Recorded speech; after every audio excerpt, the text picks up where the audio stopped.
ধর্ষণ একটি ভয়াবহ অপরাধ, তবে এই অপরাধের শাস্তি ঠিক কতটা কঠোর হওয়া উচিত? বর্তমান বাংলাদেশে ধর্ষণের হাত থেকে রেহাই পাচ্ছে না শিশুকন্যা থেকে বৃদ্ধা পর্যন্ত।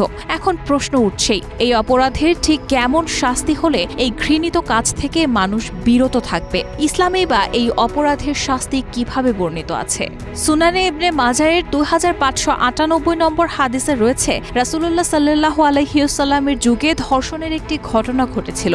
এক নারী জোরপূর্বক ধর্ষণের শিকার হলে রাসূলুল্লাহ সাল্লাল্লাহু আলাইহি ওয়াসাল্লাম তাকে কোনো শাস্তি দেননি, বরং ধর্ষককে কঠিন শাস্তি দেওয়া হয়। হাদিসে আছে, রাসূলুল্লাহ সাল্লাল্লাহু আলাইহি ওয়াসাল্লাম ধর্ষণের অপরাধে এক ধর্ষককে শাস্তি দিয়েছিলেন ও নির্যাতিতাকে নির্দোষ ঘোষণা করেন। বিবাহিত ব্যক্তি ধর্ষণ করলে তাকে প্রকাশ্যে পাথর ছুঁড়ে রজম অর্থাৎ মৃত্যুদণ্ড দেওয়া হবে।